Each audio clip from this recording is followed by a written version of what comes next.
السلام علیکم ورحمۃ اللہ وبرکاتہ۔ الحمدللہ والصلاة والسلام علی رسول اللہ وعلی آلہ وصحبہ ومن تبع ہداہ، اما بعد۔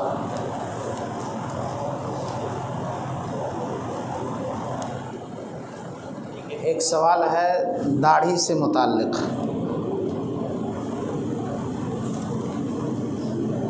آپ نے سنا ہوگا ہوتے ہوئے مصطفیٰ کی گفتار مد کسی کا قول و قرار۔ ہم جس نبی کے امتی ہیں اور جس نبی کی اطاعت ہم پر ضروری ہے، اور اللہ تعالیٰ فرماتا ہے یا ایھا الذین آمنوا اطیعوا اللہ واطیعوا الرسول وَأُولِي الْأَمْرِ مِنْكُمْ فَإِن تَنَازَعْتُمْ فِي شَيْءٍ فَرُدُّوهُ إِلَى اللَّهِ وَالرَّسُولِ إِن كُنتُمْ تُؤْمِنُونَ بِاللَّهِ وَالْيَوْمِ الْآخِرِ۔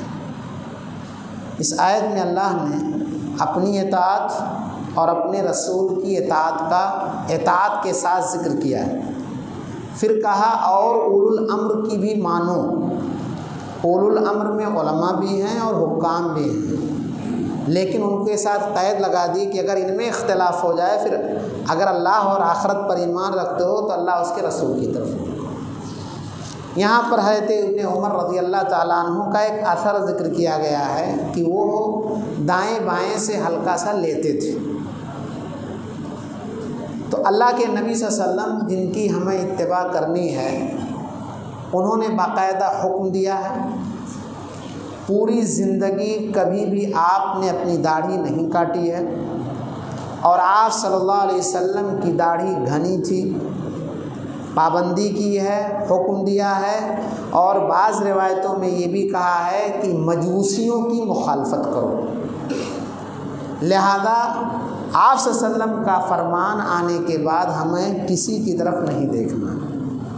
اس سلسلے میں صوبائی جمعیت کی طرف سے ایک کتاب آئی ہے، داڑھی مومن کا شعار، اس قسم کا عنوان ہے، شیخ عنایت اللہ مدنی حفظہ اللہ کا، جن صاحب نے یہ پرچی بھیجا ہے، انہیں چاہیے کہ وہ کتاب دیکھ لیں اور اس قسم کے آثار کی حقیقت دیکھ لیں۔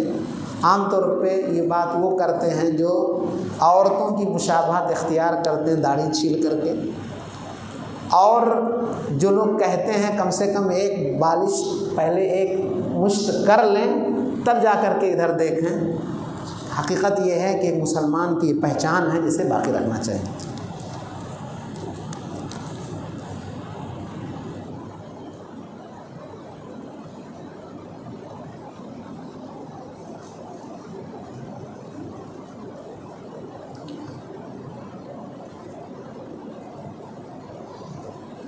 لکھا ہے مولا علی کی شہادت مناتے اور دوسرے دن ان کا ہی جشن مناتے، کیا یہ صحیح ہے یا غلط؟ افسوس ہے جس نے سوال کیا اس کو نہیں پتہ۔ ہم لوگ جشن والے نہیں ہیں، ہم لوگ صرف دو عید والے ہیں، اور وہ عید ایسی ہے کہ صبح ہی ہو جاتی ہے جب دنیا سو رہی ہوتی ہے۔ دونوں عیدوں سے پہلے 10 دن اہم ہیں۔ ایک سے پہلے ایک شب قدر ہے جس کی عبادت 83 سال 4 مہینے سے افضل ہے، اور دوسری عید وہ ہے کہ 9 ذی الحجہ کو روزہ رکھ کر 2 سال کے گناہوں کا کفارہ کرتے ہیں۔ ہماری عیدیں شروع ہوتی ہیں تو فضائیں تکبیرات توحید کے کلمات سے بلند ہوتی ہیں۔ ہماری عیدیں شروع ہوتی ہیں تو مال کی بھی قربانی دینی ہوتی ہے، صدقہ فطر کی شکل میں اور جانور کو ذبح کرنے کی شکل میں۔ ہمارے ہاں جشن نہیں ہے، یہ غیروں کی مشابہت ہے، اور جو جس قوم کی مشابہت اختیار کرتا ہے انہی میں سے۔ ہمارے ہاں 3 دن سوگ منا سکتے ہیں، وہ بھی چیخنا نوحہ نہیں کرنا ہے۔ اور وہ خاتون جس کے شوہر کا انتقال ہوا 4 مہینہ 10 دن، اب جو حضرت حسین کا جشن مناتے ہیں، علی کا مناتے ہیں، نبی صلی اللہ علیہ وسلم مناتے ہیں، وہ سوچ لیں کہ ان کے ساتھ ہیں۔ اللہ ایسے لوگوں کو ہدایت دے۔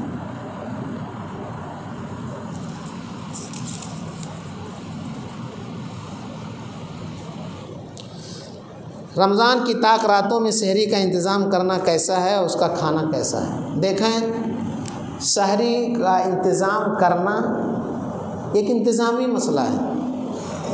اگر کوئی شخص اس کو باقاعدہ دین کا ایک حصہ سمجھ کے کرتا ہے تو حقیقت یہ ہے کہ اسے رسم کا نام دینا تو غلط ہے۔ لیکن اگر اللہ کے نبی صلی اللہ علیہ وسلم سے بھی ثبوت ہے کہ آپ نے کسی کو کھلایا اور کسی کے ہاں کھائے، مسئلہ یہاں پر یہ ہے کہ اگر مسجدوں کے اندر جاگنے کا اہتمام ہے تو میرا یہ سوال ہے کہ اگر کوئی شخص عشاء بعد بیٹھا ہے اور 3 بجے تک ہے تو کیا بیچ میں چائے نہیں پلا سکتے؟ کسی کو ناشتہ نہیں کرا سکتے؟ باہر یا پھر باہر تالا لگا دیں گے، کوئی جا نہیں سکتا، ہٹ نہیں سکتا، ہل نہیں سکتا؟ اگر کوئی اللہ کا بندہ آپ کو دین کے کام میں تعاون کر رہا ہے، آپ کو قوت بخش رہا ہے، تو پھر ایسی صورت میں کوئی حرج تو نہیں ہے، کوئی گناہ کا مسئلہ تو نہیں ہے۔ خاص کر کے اگر کہیں کسی مسجد میں دور دراز سے لوگ آ رہے ہیں، خواتین آ رہی ہیں، یہاں جائیں گی، دین آسان ہے، اتنا مشکل نہیں ہے۔ ہاں، اس کو باقاعدہ دین کا حصہ سمجھ کر کہ کل نہیں کریں گے تو گناہ ہوگا، جیسے لوگ قرآن ختم نہیں کریں گے تو تراویح میں غلط سمجھتے ہیں، تو یہ سب چیزیں سمجھنا یہ غلط ہے۔ لکھ کر کے پوچھیں۔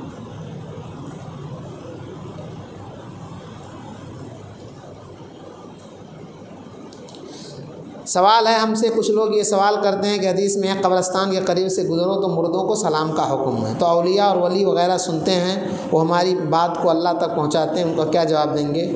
دیکھیں، یہ دعویٰ کہ اولیاء سنتے ہیں اور ہماری بات پہنچاتے ہیں، اولیاء سے پہلے نبی کو دیکھیں، قرآن کیا کہتا ہے؟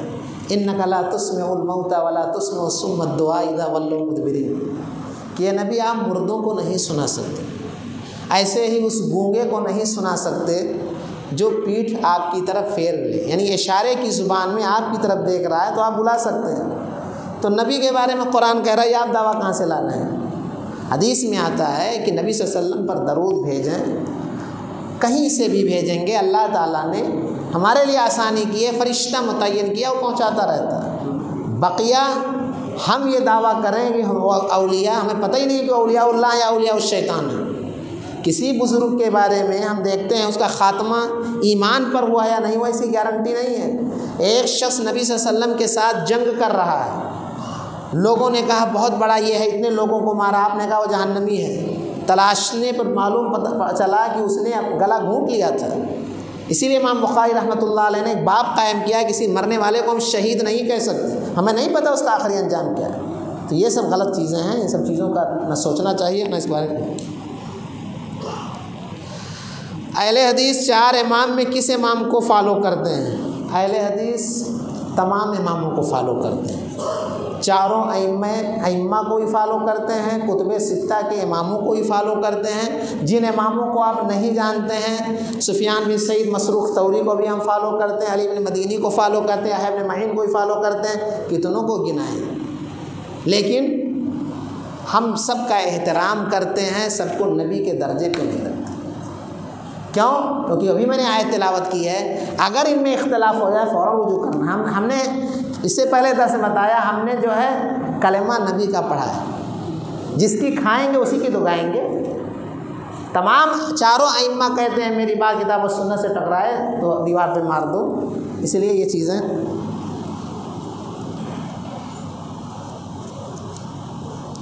میاں بیوی دونوں سروس پر ہیں، شوہر کہتے ہیں تم خرچ کرو میں سیونگ کرتا ہوں، کیا یہ صحیح ہے؟ جب دونوں میاں بیوی کمائی کی مشین ہیں تو پھر ایسی صورت میں بچے کس کے حوالے ہیں؟ ایک بات۔ دوسری بات یہ ہے کہ یہ لفظ ہو سکتا ہے اچھا بھی ہو، سروس کر رہے ہیں، دیکھیں بیوی پر خرچ کی ذمہ داری شوہر کی ہے، اسی لیے قرآن کہتا ہے الرجال قوامون علی النساء بما فضل اللہ به بعضهم علی بعض وبما انفقوا، مرد کو قوام بنایا گیا ہے، نگراں بنایا گیا ہے، ہیڈ بنایا گیا ہے۔ کیوں؟ اس لیے کہ اللہ نے اس کے اندر صلاحیت دی ہے، طاقت دی ہے۔ تو رہائش کی ذمہ داری، ایسے ہی خرچ کی ذمہ داری شوہر کی۔ آپ کو مشہور حدیث معلوم ہوگی، حضرت عبداللہ بن مسعود کی بیوی زینب ہے، مالدار ہے اور شوہر غریب ہیں، ان کے یہاں زکوٰۃ نکلتا ہے اور شوہر زکوٰۃ کے مستحق ہیں۔ تو عبداللہ بن مسعود نے کہا اپنی بیوی سے کہ کیوں دوسرے کو زکوٰۃ دے رہی، مجھے کو دے دو۔ یہ زکوٰۃ لیں گے، اپنے پہ خرچ کریں گے، بچوں پہ کریں گے، بیوی پہ بھی خرچ کریں گے۔ بیوی کو عجیب لگا، آپ صلی اللہ علیہ وسلم کے پاس گئے، آپ نے کہا ہاں بالکل۔ پتہ یہ چلا خرچ کی ذمہ داری شوہر کی ہے، بیوی کی نہیں ہے، لیکن جو جواب کا معاملہ ہے یاد رہے یہ گھر کی ملکہ ہے، بچوں کی تربیت اس کی ذمہ داری ہے، ورنہ پھر مغربی کلچر گھر میں آئے گا کہ بچے کہاں رہیں گے، کیسی حالت میں رہیں گے، اور ساری کمائی جو ہے اکارت ہو جائے گی۔ اس لیے اس پر بھی دھیان دینا چاہیے۔ بغیر رفع الیدین کے نماز ہوگی یا نہیں؟ دیکھیں رفع الیدین تو ہر شخص کرتا ہے، چاہے کوئی حنفی ہو چاہے اہل حدیث ہو۔ امام عبداللہ مبارک رحمۃ اللہ علیہ اور امام ابو حنیفہ ایک ساتھ نماز پڑھیں۔ عبداللہ مبارک رحمۃ اللہ علیہ نے صحیح بخاری کی روایت کے مطابق 4 مقام پہ رفع الیدین کیے، تکبیر تحریمہ کے وقت، رکوع میں جاتے وقت، رکوع سے اٹھتے وقت، اور تشہد اول سے کھڑے ہونے کے وقت۔ سلام پھیرنے بعد امام ابو حنیفہ رحمۃ اللہ علیہ نے کہا آپ تو نماز میں بہت اڑنا چاہ رہے تھے، یعنی ہاتھ اٹھا رہے تھے، تو کیا کہا امام مبارک عبداللہ مبارک نے؟ آپ بھی تو اڑنے کی کوشش کیے تھے تکبیر تحریمہ کے وقت، بعد میں آپ ہمت ہار گئے۔ تو تکبیر تحریمہ پہ ہر شخص رفع الیدین کرتا ہے، یہاں مسئلہ نہیں ہے، مسئلہ رکوع میں جاتے وقت اور رکوع سے اٹھتے وقت۔ یاد رہے لوگوں نے 500 سے زیادہ روایتیں بیان کی ہیں رفع الیدین پر، اور عدم رفع الیدین پہ کوئی روایت نہیں ہے۔ اور میں چیلنج کرتا ہوں احناف لوگ دھوکہ دیتے ہیں، میں لفظ دھوکہ کہہ رہا ہوں، کیوں؟ آپ صحیح مسلم الٹ لیں، صحیح مسلم میں اللہ کے نبی صلی اللہ علیہ وسلم کی ایک روایت ایک جگہ انتہائی مختصر ہے، دوسری جگہ کچھ اس سے تفصیل ہے، اور تیسری اور تفصیل ہے۔ اور آپ نے سنا ہوگا کہ مجھے کیا ہو گیا ہے تم گھوڑوں کی دم کی طرح سے ہاتھ ہلاتے ہو۔ اس حدیث کو جو شخص پیش کرتا ہے، کیا تکبیر تحریمہ کے وقت یہ بات نہیں آئے گی؟ بالکل آئے گی۔ تو پھر رکوع میں جاتے وقت اور رکوع پہ سے اٹھتے وقت کے اوپر اعتراض کیوں ہے، جبکہ وہ صحیح بخاری کی روایت؟ ایک بات۔ دوسری بات یہ ہے کہ صحیح مسلم کا میں نے کہا پہلی روایت میں ذکر نہیں، اسی کو پیش کرتے ہیں کہ اللہ کے نبی نے منع کیا ہے۔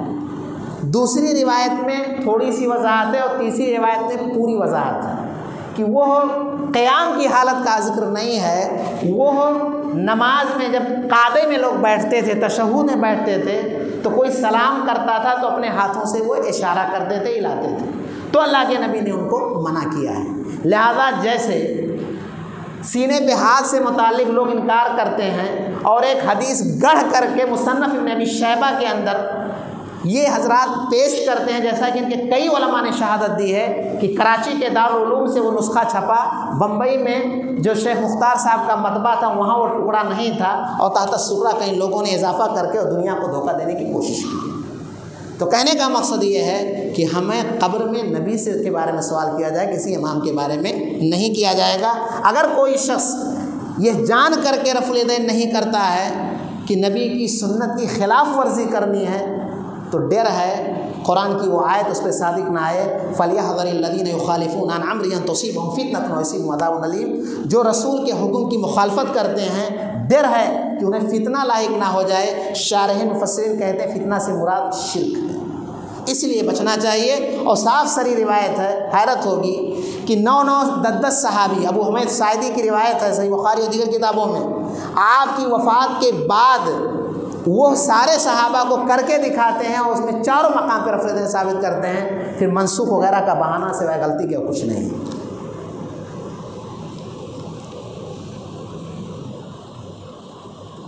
ایک سوال ہے توحید اہلہ کے بارے میں کہ سعودی میں ایسے ہے، ایک دن پہلے ہمارے ایک دن بعد ہے۔ ایسے تمام لوگوں سے میرا ایک سوال ہے کہ آپ کو، ہم کو اللہ نے عقل بہت کم دی، وَمَا أُوتِيتُ مِنَ الْعِلْمِ إِلَّا قَلِيلًا۔ حدیث میں آتا ہے کہ روزانہ سورج جب ڈوبتا ہے، صحیح بخاری میں روایت، تو اگلی مرتبہ نکلنے کے لیے اللہ کے عرش کے نیچے سجدہ کرتا ہے اور نکلنے کے لیے اجازت طلب کرتا ہے، اور روزانہ یہ روٹین ہے۔ ایک وقت آئے گا، قیامت کی بڑی نشانی ہے کہ سورج